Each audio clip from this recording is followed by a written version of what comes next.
northern Wisconsin Territory, January 1891. Outside, the mercury has fallen to 28 degrees below zero. Wind screams across frozen lakes, cutting through pine forests like a blade. Inside Gustav Eriksson's cabin, the temperature holds steady at 62 degrees Fahrenheit. His two children play on the wooden floor without heavy coats. His wife Karin kneads bread at the table, comfortable in a simple wool dress.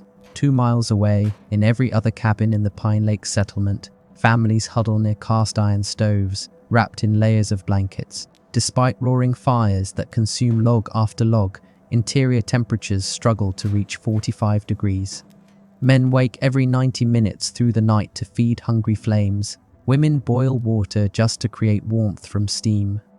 Children sleep in winter coats, 3 to a bed for shared heat.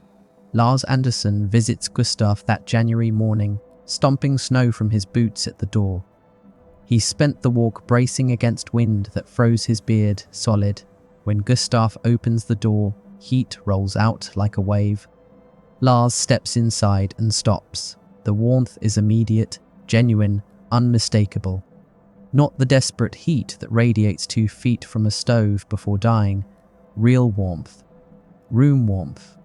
The kind that makes you want to remove your coat. Lars looks around, confused. The fire in Gustav's hearth burns modestly, almost lazily.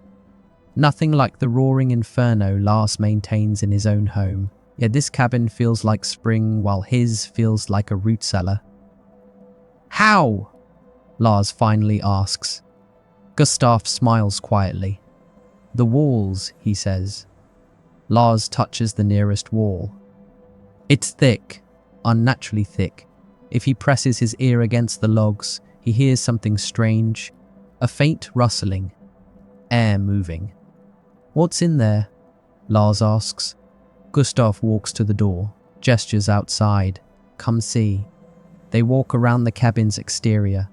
Lars notices what he dismissed months ago during construction. The cabin isn't one structure, it's 2, an inner cabin of solid logs, chinked and tight. And 12 feet beyond that, an outer shell of posts and boards. Between them, stacked in organized rows, sits 12 cords of split firewood. Firewood, Gustav says simply, between the walls. Lars stares. His mind rejects what his eyes see. Gustav built it wrong. He used too much lumber. He wasted good firewood, packing it into the structure instead of burning it. And yet, here Gustav stands in shirt sleeves, while Lars shivers despite 3 layers of wool. What Gustav had done would seem like madness until the coldest winter in 40 years proved him the only sane man in the settlement. February 1891, Sunday gathering at the Pine Lake Community Hall. 35 adults crowd around a cast-iron stove that struggles against the cold. Even standing close, people's breath forms visible clouds. Lars Anderson rises to speak. At 52 years old, with 30 years of cabin building across Wisconsin and Minnesota territories, Lars has constructed over 40 structures. When Lars speaks about construction, people listen. Eriksson has packed firewood into his walls, Lars begins. Inside the wall structure itself, murmurs ripple through the room. Lars continues, laying out the mathematics. He used 60% more lumber than necessary for a cabin that size. That's 600 board feet of pine. And he stacked 4 cords of good firewood as building material instead of fuel. At $6 per cord, that's $24 of fuel he can't burn, just sitting there as construction. William Hutchins, a farmer who survived 15 Wisconsin winters, shakes his head. 60% more lumber. That's criminal waste. That's lumber for a barn, a summer kitchen, a smokehouse. Ingrid Nistraman, whose family shares the Hutchins cabin this winter, adds quietly. Poor Karen. First winter in their own home, and it's that. Reverend Dalton Starnes opens his Bible. Pride goeth before destruction, he reads, and a wasteful spirit before a fall. The Lord calls us to stewardship, not extravagance. Heads nod. Peter Johansson, a Swedish immigrant who arrived the same year as Gustav, tries to defend him. Maybe it's Swedish design, traditional building from the old country. Lars shakes his head. It's not Swedish tradition, I asked. It's Ericsson's own idea, something he learned working in a forge, he said. Blacksmith logic applied to cabin building. The meeting continues, but the consensus forms quickly. Gustaf Ericsson has built a monument to foolishness. He'll realize his mistake when winter truly bites, and he has no firewood left to burn, having wasted it all in his walls. Gustaf and Karen sit in the back row through all of this. Karen's face flushes red. Her hands twist her skirt fabric. She leans close to Gustaf, whispers, "Should you explain? Tell them why." Gustaf watches Lars gesture at rough drawings on a chalkboard. Words won't convince them, Gustaf says quietly. Winter will. Walking home afterward, snow crunching under their boots, Karen expresses worry. Everyone thinks we're foolish. The Reverend quoted scripture against us. What if they're right? What if we freeze? Gustaf takes her hand. The mathematics are simple, he says. Dry wood at 15% moisture produces 7,000 BTUs per pound. Wet wood at 30% moisture produces 4,500 BTUs. We're not guessing, Karen. It's physics. But privately, Gustaf has one worry. What if the winter is mild? What if temperatures stay reasonable and everyone's firewood lasts and no one struggles? Then he'll just be the strange Norwegian who wasted lumber and no one will ever know he was right. He needs a crisis. He needs winter to show what his design can do. Gustaf didn't have to wait long. The winter of 1889 to 1890 would be the coldest in Wisconsin's recorded history. Stockholm, Sweden, winter of 1887. Gustaf Ericsson, age 19, works as apprentice to master blacksmith Eric Johansson. The forge occupies a stone building on the edge of the city, thick-walled and ancient. Outside, Swedish winter grips the cobblestone streets. Inside, fire transforms iron. Gustaf learns to read metal by color. Black red means barely warm, useless for shaping. Cherry red means forgeable but stubborn. Orange means ideal, responsive to the hammer. Yellow means careful, approaching the temperature where metal loses strength. White means danger, where iron begins to burn. Every blacksmith knows these colors the way farmers know the sky before rain. But Eric teaches Gustaf something else, something about moisture. Metal doesn't rust from cold, boy, Eric says one December morning. It rusts from moisture, and moisture comes when warm meets cold. He demonstrates, pulling a heated iron bar from the forge. The metal glows orange. Eric carries it to the door, pushes it open with his boot, plunges the bar into snow piled outside. The transformation is instant. Frost forms on the metal's surface, melting immediately into water. Within minutes, even after Eric brings the bar back inside, condensation clings to it. Watch, Eric says. They leave the bar on the workbench. By evening, surface rust has begun forming. By the next morning, orange corrosion spreads across the metal like disease. Temperature differential creates condensation, Eric explains.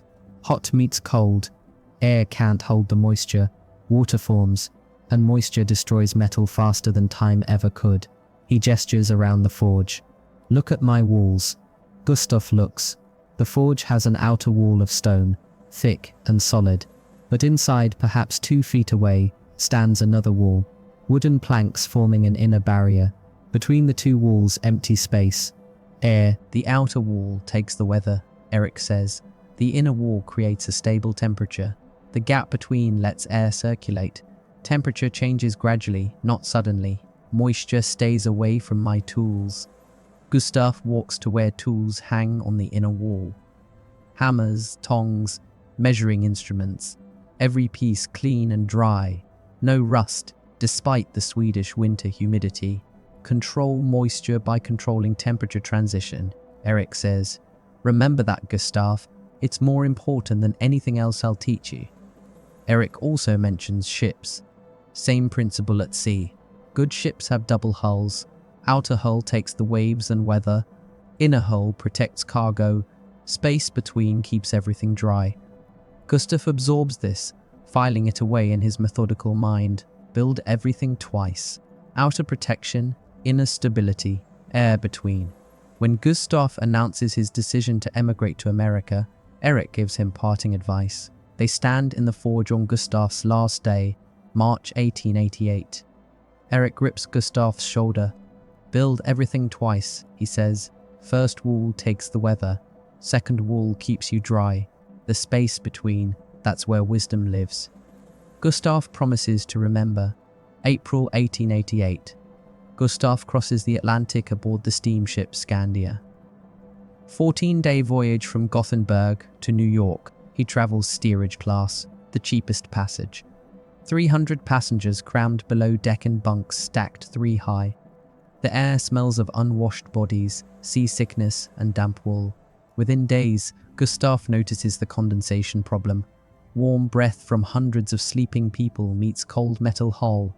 Water forms constantly, dripping from the ceiling, running down walls. Bedding never fully dries. Clothes feel perpetually damp. 2 elderly passengers die during the crossing. The ship's crew lists cause as pneumonia, brought on by the damp conditions. Gustav talks with a Swedish sailor who explains the problem. Older ships like this, single hull design. Cargo holds suffer the same issue. Good ships now use double hulls. Water is the enemy of ships and men both. A good ship keeps water outside, keeps air moving inside. Gustav sees the pattern. Eric's forge. The ship's double hull. The silver moon illuminated the calm lake surface. Control moisture through structure. April 28, 1888. Gustav arrives at New York Harbor. He travels by rail to Wisconsin Territory, to Pine Lake Settlement, where Peter Johansson, a distant cousin, has written about available land. Gustav arrives in May 1888. 40 families live in the settlement, mostly Swedish, Norwegian, and German immigrants. The land is good. Pine forests provide lumber. Soil will grow crops. Lakes provide fish. It's a place a man can build a life. That first summer, Gustav works as day laborer, helping others build their cabins. He watches carefully how they build. Single-wall log construction, horizontally stacked. Logs chinked with moss, mud, and clay mixture. The logs themselves serve as both structure and thermal barrier. It's efficient, using minimal materials. Everyone builds this way. It's proven design, traditional frontier construction. But Gustav watches how those cabins perform when autumn rains come, and what he sees concerns him deeply. September through October 1888. Gustav works on Lars Andersson's new cabin, standard frontier design, pine logs 18 to 24 inches in diameter, harvested from Lars's land. They stack them horizontally, notching corners, building walls log by log. Between each log, they pack chinking, moss, gathered from the north sides of trees where it grows thick, clay, dug from the crete bank, mud, mixed to proper consistency. The mixture fills gaps, seals out wind, keeps the cabin tight. Gustav helps raise the walls, 8 logs high. They install a roof of split shingles. They build a stone fireplace on the north wall, using river rock and clay mortar. By late October, the cabin stands complete. Lars is proud. It's solid work, built to last. Then the rains come. 8 consecutive days of heavy autumn rain, the kind of cold, persistent rain that turns dirt roads to mud and makes creeks run high. Gustav works through the rain, finishing interior details. He notices something. The fresh chinking between logs stays wet for days after the rain stops. The moss and mud mixture absorbs water like a sponge. Lars dismisses it. Chinking always gets wet, he says. It dries out eventually. That's frontier life. But Gustav pays attention to something else. He touches the interior log surfaces inside the cabin. Even days after the rain stops, they feel damp. Slightly cool to the touch. The logs themselves are absorbing moisture through the chinking, wicking it inward. He estimates the wood moisture content has risen from the ideal 15% to perhaps 25 or 30%. This creates 3 problems. First, the logs will rot faster. Moisture above 20% allows fungus to establish. Over years, the logs will decay from within. Second, the cabin will feel colder. Damp wood conducts heat away from the interior. A damp cabin requires more fire to achieve the same warmth. Third, any firewood stored against these walls will absorb moisture. Dry wood stored against damp logs becomes damp wood. Gustav asks Lars, "Where will you store your winter firewood?" Lars points to a lean-to structure attached to the cabin's north wall. "Standard setup," he says, "keeps the wood close for winter hauling." Gustav examines the lean-to. 3 sides, open front, roof overhead. He sees the problem immediately. Wind-driven rain and snow will penetrate that open front. Wood stored there will absorb moisture all winter. Lars dismisses the concern. "It's under a roof. That's enough. Been storing firewood this way for 30 years. Gustav doesn't argue, but he calculates mentally. Wet firewood burns at 50 to 60% efficiency compared to dry wood. Lars will need nearly double the firewood to achieve the same heat output. Most families cut 8 to 10 cords for winter. If the wood stays wet, they'll actually need 14 to 16 cords, but they won't realize it until they're already burning through their supply faster than expected."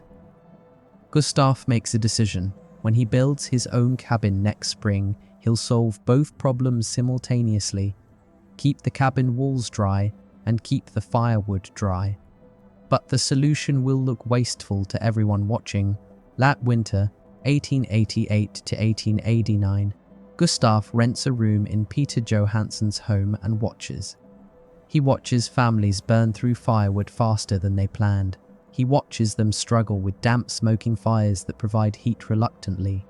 He watches the Lindstrom family's daughter Elsa, age 4, develop a persistent cough from smoke exposure. Her parents burn wet wood because it's all they have. The wet wood smolders, fills the cabin with smoke, provides minimal warmth. Gustav plans carefully through those winter months. He sketches designs. He calculates lumber quantities. He figures costs. By spring 1889, Gustav has saved enough money to stake his own homestead claim, and he's ready to build something that will make no sense to anyone watching. March 1889, Gustav stakes his homestead claim, 160 acres, 2 miles east of Pine Lake Settlement. The location is strategic. South-facing slope for maximum sun exposure, creek running through the property for water, dense pine forest for lumber. Good soil for farming. He files the claim at the land office, pays the $14 fee, receives his certificate. Gustav has saved $180 from a year of labor, enough to purchase nails, hardware, 2 windows, and a cast iron stove. Everything else, timber, stone, labor, he'll provide himself. Timber and stone are free from his own land. April through June 1889, Gustav builds his core cabin. 16 feet by 20 feet interior dimensions. Single room with sleeping loft. He digs foundation trenches 2 feet deep, below the frost line. Riverstone and clay mortar form the foundation walls. He harvests pine logs, letting them season briefly before construction begins. The core cabin uses traditional design. Horizontal logs 8 inches thick after shaping. Moss and clay chinking between courses. Roof structure of hand-hewn beams supporting split pine shingles. He builds a steep 45-degree pitch roof to shed heavy snow. Stone fireplace on the north wall, using river rock carefully selected for heat retention. The firebox design allows for efficient burning, with proper draw and minimal smoke. By end of June, the core cabin stands complete and functional. Neighbors visit, inspect the work. William Hutchins runs his hand along the logs. Well-built cabin, Erickson. Good tight chinking, solid corners. You'll winter well in this. Gustav smiles. Not finished yet, he says. One more step. They assume he means finishing touches. Shelves, perhaps. Interior whitewashing. Trim boards around windows. They're wrong. July 1889. Phase 2 begins. Gustav stakes new corners 12 feet outside each wall of his completed core cabin. He creates a 12-foot gap on all 4 sides. East, West, north, south. 40 feet of space surrounding his cabin. Nils Bergman, a neighbor helping with labor, asks, "Why so far out? That's huge space for nothing." Gustav pounds another stake. "Not nothing," he says. "Everything." The outer wall construction begins. Gustav sinks posts 8 inches in diameter, 12 feet tall. He digs holes 3 feet deep, sets the posts, tamps earth and stone around them for stability. The posts are spaced 4 feet apart around the entire perimeter. Between these posts, he attaches horizontal boards. Rough sawn pine, 1 inch thick, 8 inches wide. The boards overlap slightly, like planking on a ship's hull. This overlap sheds rain, directing water downward and away. Johan Lindström, another helper, notices Gustav deliberately leaving 2-inch gaps every 6 feet near the ground level, and similar gaps near the roofline. "You forgot to close these sections," Johan points out. Gustav continues working. "Didn't forget," he says. "Air needs to move." Johan looks confused but doesn't argue. The Norwegian has been strange from the start. The roof over the outer structure extends 3 feet beyond the outer walls. This creates total overhang of 15 feet, measured from the core cabin walls. Rain and snow shed far from the structure. Even wind-driven precipitation won't reach the core cabin walls. By August 1889, the outer shell stands complete. The result looks bizarre. Gustav's cabin sits inside a larger wooden shell, 12 feet of gap on all sides. The gap is protected from direct rain and snow by the outer walls and extended roof. But the gap is not sealed. Air flows through the deliberate ventilation gaps at ground level and roofline. Now Gustav begins filling the gap with firewood. He splits 12 cords of pine and birch, each piece split to consistent size, roughly 16 inches long, 4 to 6 inches thick. He stacks the wood vertically, cut end facing up. This allows any residual moisture to evaporate upward. The wood is arranged in rows within the 12-foot gap, with space between pieces for air circulation. Some sections remain open, creating walking paths for access to the door and windows. The system serves multiple purposes simultaneously. First, thermal buffer. The outer wall takes direct wind and weather. The 12-foot gap filled with stacked wood slows heat loss from the core cabin. Second, moisture barrier. The core cabin walls never face direct rain or snow. They stay dry year-round. Third, firewood storage. 12 cords stored under cover, protected from precipitation, with constant airflow for seasoning. Fourth, workspace. The protected area provides space for tool repair, wood splitting, and other tasks during bad weather. Gustav explains the logic to his helpers. "In Sweden, my teacher Eric taught me that moisture is the enemy. This design keeps moisture away from the cabin and away from the firewood. Dry wood burns twice as hot." Nils scratches his head. "But you use so much extra lumber. Seems wasteful." Gustav calculates aloud. "I use 600 board feet more than a standard cabin. At current prices, that's $18 worth of lumber. If this design saves me 3 cords of firewood per winter at $6 per cord, it pays for itself in 1 winter. After that, I save $18 every year for as long as the cabin stands." Johan considers this. "If it works." Gustav's expression doesn't change. "It'll work," he says calmly. "Physics doesn't care about opinions." Late August, Lars Anderson rides out to inspect Gustav's completed structure. When Lars saw what Gustav had built, the judgment was swift and harsh. Late August 1889, Lars Anderson sits on his horse, staring at Gustav's homestead. He's ridden 2 miles to see the structure everyone's talking about. Now he understands why people are confused. The cabin sits surrounded by what looks like a massive wooden fence. But it's not a fence, it's walls. Walls around walls. And between those walls, firewood stacked in rows. Lars dismounts, ties his horse. Gustav emerges from the structure, wipes sawdust from his hands. "Lars," he greets. "Come see." Lars walks slowly around the outer perimeter, examining everything with a carpenter's eye. He's 52 years old. He's built 40 cabins across Wisconsin and Minnesota. He knows construction, and what he sees concerns him. Lars isn't malicious. He genuinely believes Gustav has made costly mistakes that will lead to suffering when winter comes. He feels obligated to explain, to try to help this young man understand before it's too late. Gustav, Lars begins carefully. I've built 40 cabins over 30 years, never seen anything like this. He gestures at the outer walls. Your outer wall isn't tight. I can see gaps between boards.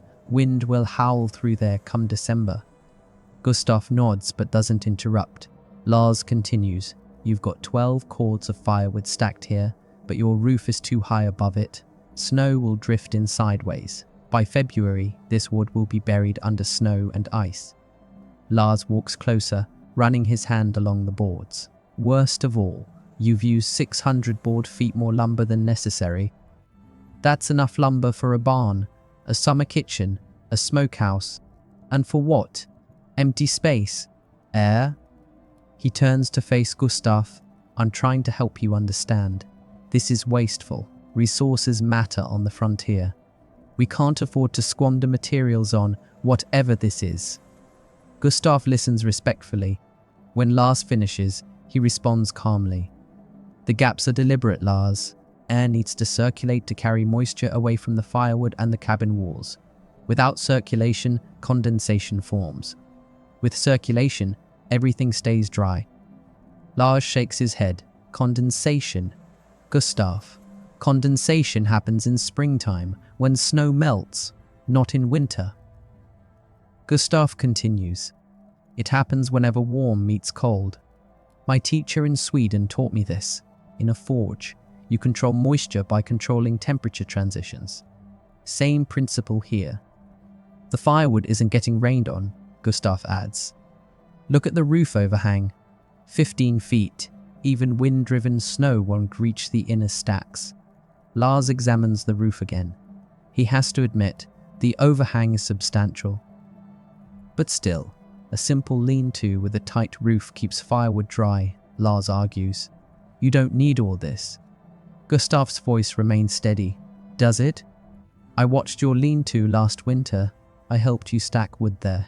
By January, when I visited, the wood felt damp to my touch. Lars becomes defensive. All firewood gets some moisture in winter. It's unavoidable. Cold air holds moisture. Can't escape it. Maybe it doesn't have to be that way, Gustav says quietly. Uncomfortable silence hangs between them. Lars tries one more approach, speaking kindly as a concerned elder. Look, you're young, you're Swedish. I respect that. But this is Wisconsin, not Stockholm. We've been building cabins here for 40 years. We know what works. We know what the land requires. Gustav meets his eyes. Eric Johansson built forges in Sweden for 50 years. He taught me, control moisture, control rot. It's the same principle whether you're building a forge, a ship, or a cabin. Lars's patience thins. Cabins aren't forges, Gustav. Gustav's response is simple. They're both boxes that need to stay dry and warm. The principles are the same. Lars realizes this conversation won't change Gustav's mind. He prepares to leave, mounting his horse. Before riding away, he offers one final warning. I hope you're right, Gustav. I truly do. But when winter comes and you're freezing in that shell with no firewood left to burn, don't say I didn't warn you. Gustav stands in front of his strange structure, watching Lars ride away. He speaks quietly to himself. I won't be freezing, Lars. You will be. You just don't know it yet. By September, word spreads through the settlement. At Sunday gathering, Gustav's cabin becomes the main topic of conversation. Consensus forms quickly. The strange Norwegian has built a monument to foolishness. Wasted lumber, wasted firewood, wasted effort. When winter comes, he'll learn. They all agree on that. Winter teaches harsh lessons to those who don't listen to experience. But Gustav Eriksson had not built empty space. He built a laboratory where winter would conduct the experiment that would prove him right. November 1889. Early warning signs that this winter will be different. November 8th, the snow arrives, 6 inches overnight. This is unusually early for Pine Lake region. Typically, first snow comes late November or early December. November 12th, temperature drops to 5 degrees Fahrenheit, 10 to 15 degrees colder than normal for mid-November. The old-timers notice other signs. Woolly bear caterpillars observed in October had unusually thick black bands. Squirrels gathered and stored double their normal amount of pine cones and acorns.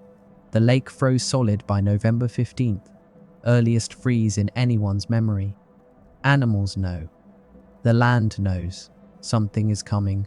November 20th, Sunday gathering at community hall. Discussion turns to winter preparation. Most families have 8 to 10 cords of firewood stacked.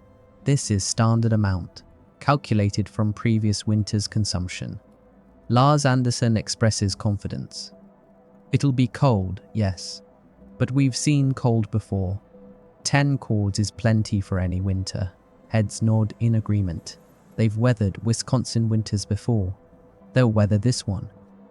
Gustav Eriksson has 12 cords stacked in the protected gaps surrounding his cabin.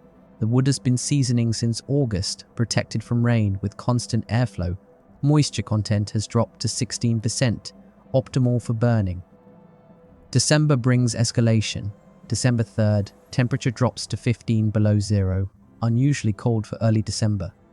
December 10th, Lars Anderson realizes he's already consumed 1.5 cords of firewood. He should have used only half a cord by this point. He's burning at triple the expected rate. The reason? His firewood, stored in the outdoor lean-to, has absorbed moisture. Wet wood requires more fuel to achieve the same heat output. Gustav has used 4/10 of a cord by December 10th. His dry wood burns hot and efficient. Each log produces maximum BTUs. No energy wasted evaporating moisture. December 15th. Reverend Dalton addresses the congregation with unusual gravity. Brothers and sisters, pray this cold breaks soon. Our wood piles shrink faster than anticipated. The Lord tests us, but we must also exercise wisdom. It's the Reverend's gentle way of saying, people are worried. Firewood won't last. December 18th, 1889. Temperature drops to 22 degrees below zero. Then it stays there. The temperature would not rise above zero for the next 47 consecutive days. The longest cold snap in Wisconsin's recorded history to that point. The coldest day, January 12th, reaches 38 degrees below zero. Wind chill makes it feel even colder. Exposed skin freezes in minutes. Breathing the air hurts. Daily routine in standard cabins becomes a grinding battle for survival. Men wake every 90 minutes throughout the night to feed fires. If the fire dies down, interior temperature drops to 30 degrees within 2 hours. Everyone in the cabin can freeze to death. So they don't sleep, they endure. During the day, families struggle to maintain 50 degrees Fahrenheit inside their cabins. 50 degrees is barely livable. Children sit close to the fire, wrapped in blankets. Adults work constantly, feeding fires, hauling firewood, trying to stay warm. They burn wet, partially frozen firewood brought in from outdoor storage. The wood must be brought inside hours before burning to thaw. Even then, it burns poorly. Wet wood smolders instead of burning cleanly. It creates thick smoke that fills cabins, makes eyes water, makes breathing difficult. The smoke is toxic. Children develop coughs. Some coughs become persistent, damaging young lungs. But families have no choice. Burn wet wood or freeze. Those are the only options. Firewood consumption crisis develops by early January. January 1st. Lars Anderson has burned 3.5 cords. He should have used only 1.5 cords by this point. At this rate, his 10-cord supply will be exhausted by late February. 6 weeks of winter will remain with no fuel. Lars implements emergency measures. He begins burning greenwood, trees cut only weeks ago. Greenwood contains 40% or more moisture content. It burns terribly, produces minimal heat, creates maximum smoke. He burns furniture. A chair provides perhaps one evening's warmth. He burns fence posts. Anything combustible becomes fuel. The Lindström family faces crisis.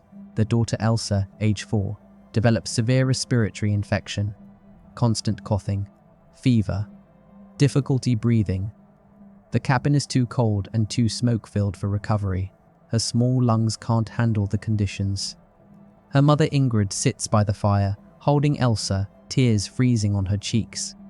She can't breathe properly, Ingrid says. The smoke fills her chest. There's no doctor available. The nearest doctor is 30 miles away in the county seat. The roads are impassable, buried under snow and ice. January 15th. Emergency community meeting at the church. 12 families report critically low firewood supplies. 6 families are completely out of properly seasoned wood, burning green wood and anything else they can find. Reverend Dalton organizes firewood sharing. Families with slight surplus share with families facing immediate crisis, but everyone is short. Sharing just spreads the shortage more evenly. Discussion turns to desperate options. Abandon homesteads. Move to town for the remainder of winter. This means losing their claims, losing a year's work, losing their future. It means humiliation. But it might mean survival. Meanwhile, 2 miles east, at Gustav Eriksson's homestead, conditions are different. Interior temperature holds steady between 62 and 65 degrees Fahrenheit. Gustav wakes once per night, every 6 hours, to feed the fire. His dry firewood lights easily, burns hot, produces clean flame and maximum heat. Minimal smoke.